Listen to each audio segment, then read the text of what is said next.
Okay guys, welcome back sa ating YouTube channel. At for today's video is tuturo ko sa inyo kung paano ayusin tong sira ng ceiling fan. So ang brand niya is Westinghouse. At umiilaw naman yung ilaw niya. So it means okay yung switch niya.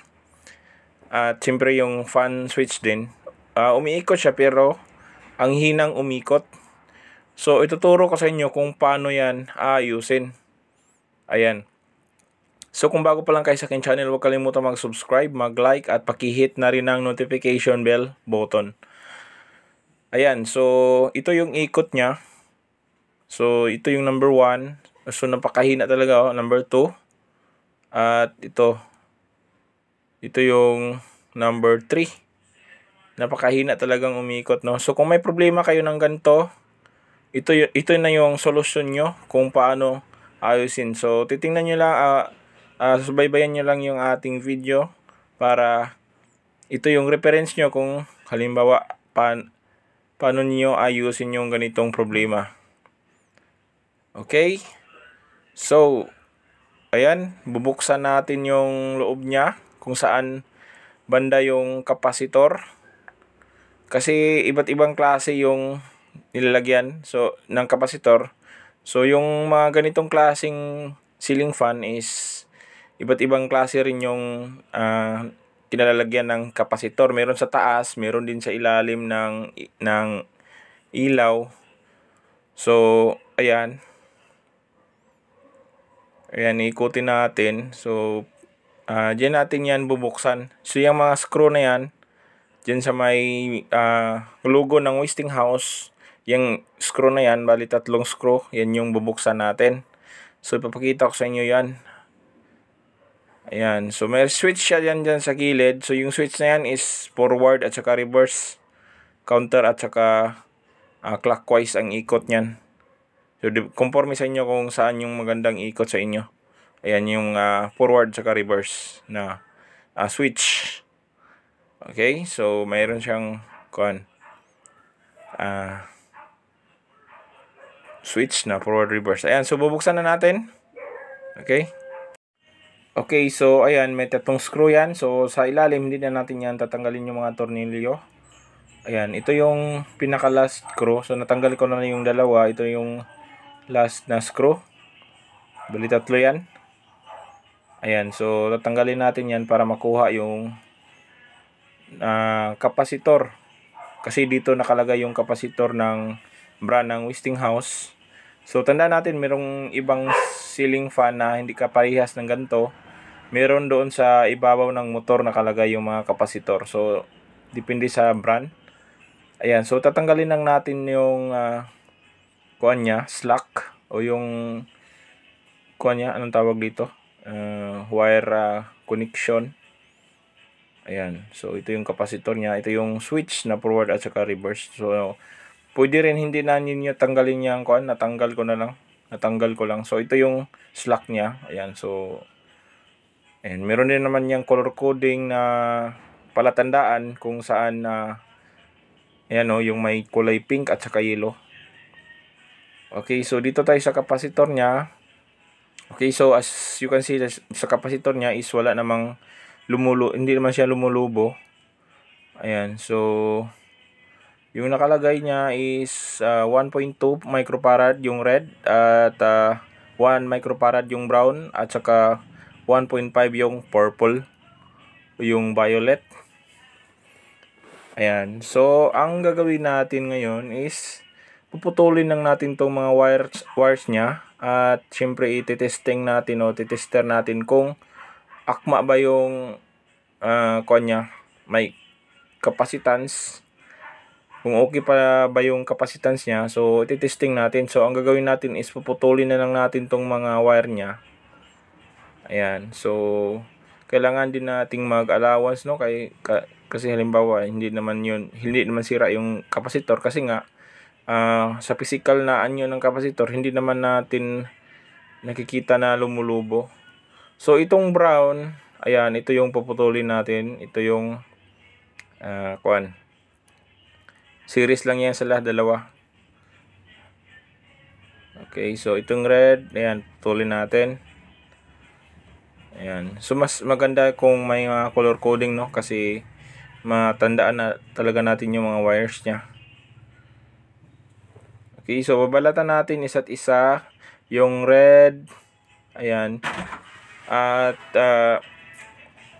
meron siyang brown at saka purple. So ayan, babalatan natin at syempre titester natin. So gamit tayo ng capacitance test. Yung ating gamit is yung Zotac na tester. Okay, so check muna natin yung brown kung may continuity test. Ayan, so meron siyang continuity. Ayan, so pakita natin sa inyo kung nagkuhan. Ito yung capacitance.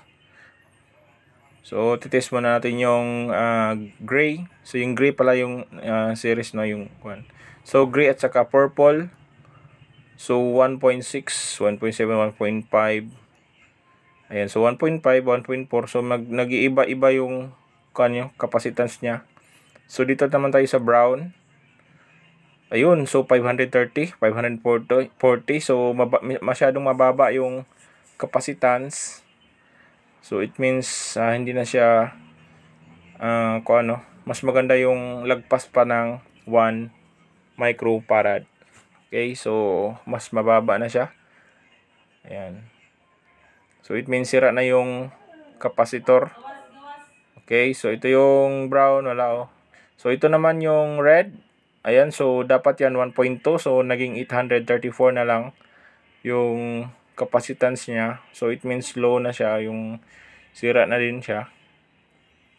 Ayan, so yung purple, ayan, so 1.3, so hindi na siya akma sa capacitance niya na 1.5, so medyo mababa na siya. So kailangan nating palitan na yung kanyang capacitor. So ito lang pala talaga yung sira. Okay, so dito bumili ako ng 3 pirasong capacitor. So ito yung gagawin natin. Kasi walang mabibilhan na ganun na capacitor na 5 wires o 1 plus 3. Kasi nakaseries yung brown eh. So 3 yung nasa kabila. So wala tayong mabibilhan yan. So ang gagawin natin is, ang ginawa ko na lang is bumili ako ng tigi isang 1.21 microfarad at saka 1.5. Okay. So sa AC naman na capacitor is wala namang polarity. So kahit magkabaliktaran yan. So ang gagawin natin is, ayan, babalatan muna natin at ilalagay natin sa kulay gray yung isang, bali yung 3 capacitor is isi-series natin yon, yung isang wire, at ilalagay natin sa gray na wires. Ayan. So isi-series natin yan diyan. So bali 4 na wire yan yung nakadikit niyan. 4 at 5, ikalima yung isa, yung naka isang kuan, meron kasing isang wire na di ba dalawa yung gray. So bali 5 wires na yan na nakadikit. So mas maganda ihinang sana, kaso wala akong panghinang ngayon. So ilalagay, okay lang naman yan pag easy. So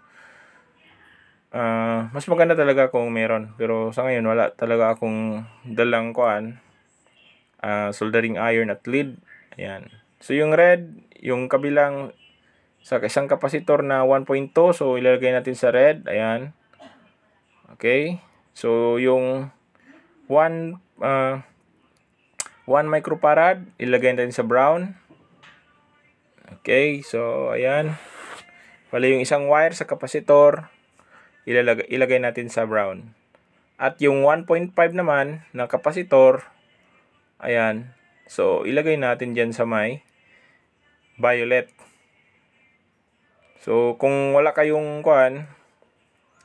wala kayong mabilhan na ganun na kapasitor, kasi original na kapasitor yon, so ganito na lang yung gagawin nyo para madali yung maka-andar pa rin yung ating ceiling fan. Ayan, so kailangan lang natin yan na ihigpit na walang maglo-lose contact. Ayan, so ito yung kapasitor na sira.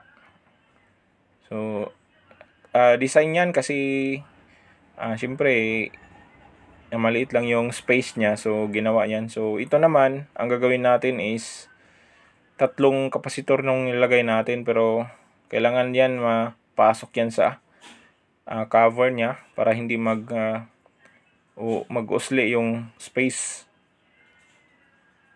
o yung kuan niya, no, yung original na kuan, para makasya pa rin sa ating na screw.